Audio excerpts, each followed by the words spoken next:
আচ্ছা, আমাদের জীবনে যা যা ভালো আছে আমরা সবাই তো চাই, তাই না? যে ওগুলো আরও বাড়ুক। কিন্তু প্রশ্ন হলো কিভাবে। আজকের এই আলোচনায় আমরা ঠিক এই ব্যাপারটাই দেখব। একটা দারুণ শক্তিশালী নীতি যে কিভাবে কৃতজ্ঞতা আমাদের জীবনের প্রত্যেকটা ক্ষেত্রে আরও প্রাচুর্য আর বৃদ্ধি নিয়ে আসতে পারে। দেখুন, মানুষ হিসেবে না আমাদের সবার মধ্যে কিন্তু আরও ভালো কিছু করার একটা ইচ্ছে কাজ করে। এটা একদম ভেতর থেকে আসে। আর এই চাওয়াটা মানে আরও বেশি কিছু পাওয়ার ইচ্ছাটা জীবনের প্রায় সব ক্ষেত্রেই দেখা যায়। যেমন ধরেন, আমরা চাকরিতে আরও বড় সাফল্য চাই, একটা প্রমোশন চাই। শুধু কি তাই, আমাদের যা কিছু আছে তার চেয়েও ভালো কিছু পাওয়ার একটা ইচ্ছা তো থাকেই। এই যে ধরুন, হাতে যে ফোনটা আছে তার চেয়ে নতুন মডেলটার দিকে চোখ চলে যায়। এটা তো খুবই স্বাভাবিক, তাই না? আর হ্যাঁ, অবশ্যই আমরা সবাই আরও ভালো স্বাস্থ্য চাই। এই যে চাওয়াগুলো, এগুলোই তো আমাদের জীবনে এগিয়ে চলার জন্য এক রকমের অনুপ্রেরণা হিসেবে কাজ করে। কিন্তু একবার ভেবে দেখুন তো, কি হবে যদি এই সব কিছু মানে এই আরও বেশি কিছু পাওয়ার আসল চাবিকাঠিটা কৃতজ্ঞতার মতো একটা খুব সহজ কিন্তু ভীষণ গভীর অনুভূতির মধ্যেই লুকিয়ে থাকে?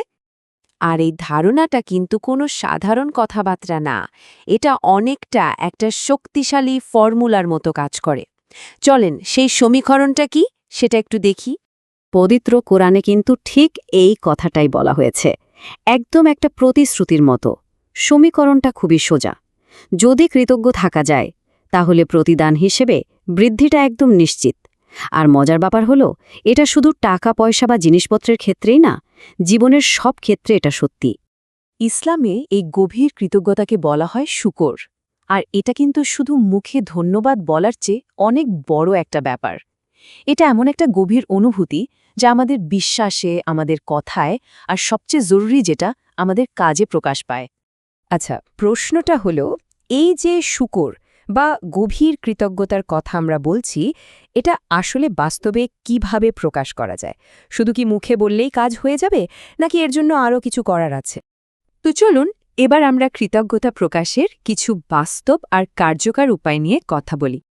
এই যে কৃতজ্ঞতার শক্তি, এটা ঠিক কিভাবে কাজ করে তা বোঝার জন্য চলেন একটা ছোট্ট উদাহরণ দেখা যাক।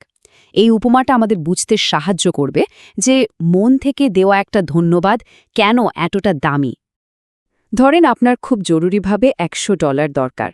ঠিক সেই সময় একজন ধনী ব্যক্তি আপনাকে $1000 দিয়ে দিলেন। মানে আপনার যা দরকার তার থেকেও 10 গুণ বেশি। স্বাভাবিকভাবেই আপনি তো একদম অভিভূত হয়ে যাবেন আর মন থেকে তাকে ধন্যবাদ দেবেন, তাই না? আপনার এই আন্তরিক ধন্যবাদটা দেখে ওই ব্যক্তি হয়তো এতটাই খুশি হবেন যে তিনি আপনাকে আরও বেশি দিতে চাইবেন। স্রষ্টার সাথে আমাদের সম্পর্কটাও কিন্তু ঠিক এই রকমই। আমাদের মন থেকে আসা কৃতজ্ঞতা তাকে আরও বেশি অনুগ্রহ করার জন্য অনুপ্রাণিত করে। তাহলে স্রষ্টার প্রতি কৃতজ্ঞতা দেখানোর সবচেয়ে ভালো উপায়গুলো কি? ১. তার দেওয়া দায়িত্বগুলো ঠিকঠাক পালন করা। ২. যা কিছু তিনি নিষেধ করেছেন সেগুলো থেকে দূরে থাকা। ৩. নিজের ভুলের জন্য ক্ষমা চাওয়া। কারণ মানুষ হিসাবে আমাদের তো ভুল হবেই। আর সবশেষে সবসময় তাকে মনে রাখা আর তার প্রশংসা করা। আসলে কাজের মাধ্যমে যে কৃতজ্ঞতা দেখানো হয় সেটাই কিন্তু সবচেয়ে শক্তিশালী। কিন্তু জানেন, কৃতজ্ঞতার সবচেয়ে বড় পুরস্কারটা শুধু বাইরে থেকে পাওয়া কোনো জিনিস না, বরং এটা আমাদের ভেতরে এমন একটা অমূল্য অনুভূতি তৈরি করে যা কোনো টাকা পয়সা দিয়ে কেনা সম্ভব না। একজন বিশ্বাসীর জন্য এর চেয়ে বড় কোনো উপহার হতেই পারে না। আর সেটা হলো মনের শান্তি বা হৃদয়ের সন্তুষ্টি। আর এই সন্তুষ্টিটা কিন্তু সরাসরি স্রষ্টার সাথে আমাদের যোগাযোগ আর কৃতজ্ঞতার সাথে জুড়ে আছে। ব্যাপারটা এভাবে ভাবা যায়, ধরেন একজন ৫০০ টাকার দামি খাবার খাচ্ছে কিন্তু তার মনে কোনো শান্তি নেই, কোনো কৃতজ্ঞতা নেই। আবার আরেকজন, সে হয়তো মাত্র ৫ টাকার একটা সাধারণ খাবার খাচ্ছে কিন্তু তার মনটা একদম কৃতজ্ঞতা আর শান্তিতে ভরা। বিশ্বাস করেন, এই দ্বিতীয় ব্যক্তির জীবনের মান কিন্তু অনেক অনেক ভালো। কারণ আসল সম্পদ তো বাইরের জিনিসপত্রে না, আসল সম্পদ হলো মনের ভেতরের শান্তি। কিন্তু একটা প্রশ্ন থেকে যায়, যখন জীবনটা খুব কঠিন মনে হয়, চারদিকে শুধু সমস্যা, তখনও কি কৃতজ্ঞ থাকা সম্ভব? উত্তরটা হলো হ্যাঁ। আর সত্যি বলতে ওখানে কিন্তু কৃতজ্ঞতার আসল পরীক্ষা। একজন পরিপূর্ণ বিশ্বাসী জীবনে দুটো জিনিসের একটা দারুণ ব্যালেন্স থাকে। যখন কঠিন সময় আসে তখন থাকে সবর বা ধৈর্য, আর যখন ভালো সময় আসে তখন থাকে শুকর বা কৃতজ্ঞতা। আসলে একটা ছাড়া আরেকটা অসম্পূর্ণ। এই দুটো গুণ যখন একসাথে থাকে তখনই কিন্তু সত্যিকারের মনের শান্তি আর ভারসাম্য খুঁজে পাওয়া যায়। একটা উদাহরণ দিই, ধরুন কারো একটা ফ্লাইট মিস হলো। স্বাভাবিকভাবেই তো মন খারাপ হবে, তাই না? কিন্তু একজন বিশ্বাসীর প্রথম চিন্তাটা হতে পারে এমন, ধন্যবাদ, কারণ এর চেয়ে তো খারাপ কিছু হতে পারত। এই যে দেখার ভঙ্গিটা, এটাই আমাদের শান্ত থাকতে আর স্রষ্টার পরিকল্পনার উপর ভরসা রাখতে সাহায্য করে।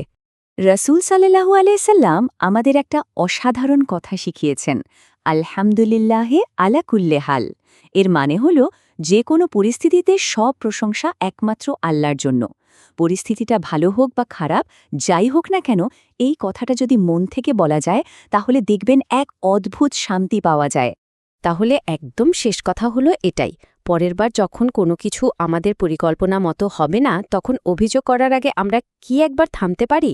শুধু ধন্যবাদ দিয়ে শুরু করলে হয়তো ওই কঠিন পরিস্থিতিটাকে দেখার পুরো অ্যাঙ্গেলটাই বদলে যেতে পারে। ব্যাপারটা আসলে একটু ভেবে দেখার মতো, তাই না?